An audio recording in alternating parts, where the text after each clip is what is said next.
variables. So let's coming back to variables now. Let's just give a small example. Let's say people on a bus.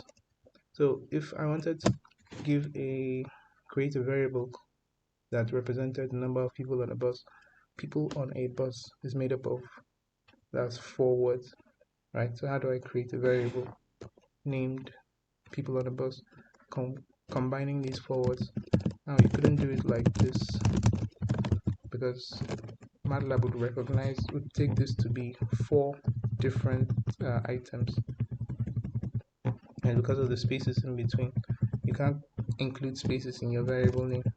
If you did it like this, it make more sense, but it would make less sense to you. It looks like people on a bus. Okay, so um, if you're creating variable names, it should be as clear as possible. So you could let's say concatenate the words in the variable name using underscores. People on a bus equals 27 to 28, right? So we created a variable called people on a bus, right? So people who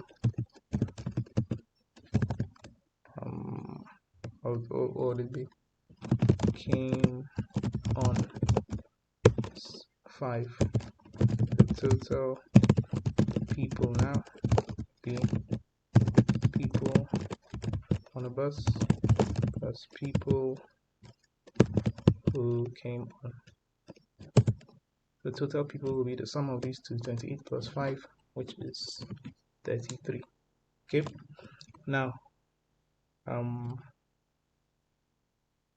another convention of combining words to form a variable name is called camel casing. So what you do is you differentiate each word by capitalizing the first letter. People on a bus.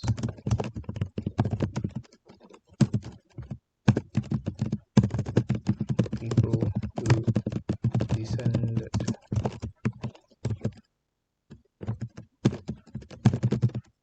Total people.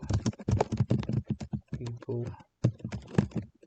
on a bus minus people who descended.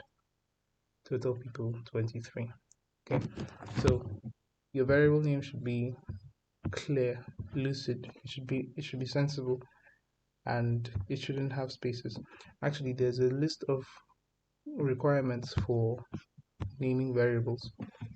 So 1, the name must begin with the letter of the alphabet. After that, the name can contain letters, digits, and underscore character, which we saw, like value underscore 1, but it cannot have a space. So that's what we just did. Your variable name cannot contain a space, but it can contain numbers, digits, and the underscore character, but it may not begin with a digit, right? It should start the variable name with a letter. Then afterwards, you can include the digits and underscore. And there's a limit to the length of a name. You can't just create a variable name containing 260, maybe like a sentence. It's like this variable is a variable to contain the number of stars in the sky on a certain January night. This is nonsense. So there's a limit to the number of characters that can go into a variable name. Although that one is not illegal, but you should just make the variable name make sense. Okay, there's a built-in function name length max that gives you what the maximum length for a variable is. So name length max 2048.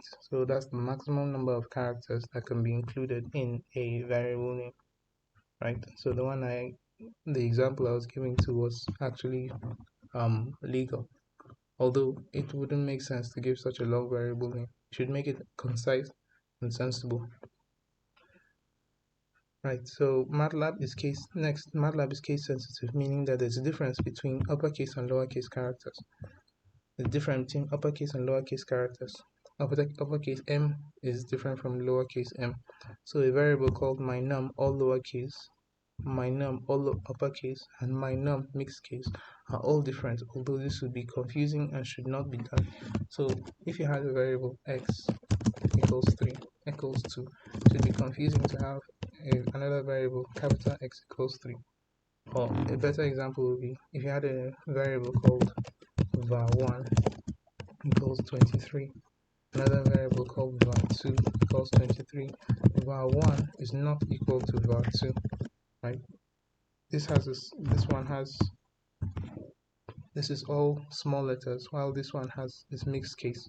This one has a single capital letter, uppercase letter, and if you had another one, var2, all capital, this one is also different. So var1, all lowercase, var2, mixed case, and var2,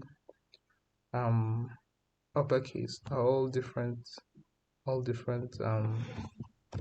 you call it, variables. So the next rule is that although underscore characters are valid in a name, their use can cause problems with some programs that interact with MATLAB. So some programmers use mixed case instead. So this is the camel case I was talking about, mixed case. You capitalize the beginning of the next word in your variable name. Instead of this, you use this. So what this is saying is that using underscore may cause problems with some programs that interact with MATLAB. So it is safer for some programmers to just omit the use of underscore and just stick with this convention for naming variables. Next, there are certain words called reserved words or keywords that cannot be used as variable names, and there's quite a number of them, but as you grow more accustomed to using MATLAB, you will pick up these words and then you avoid using them for naming your variables. So some like for, uh, while you have sqrt, this is a function name, sine, cos, tan, h, a tan. So many other functions. There are many functions and reserved keywords that you just would be better off avoiding when naming your variables.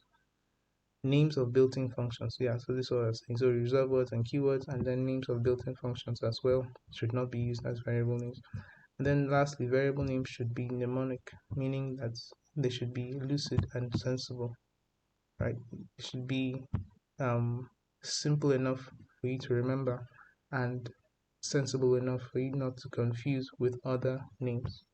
So these are rules for defining variable names.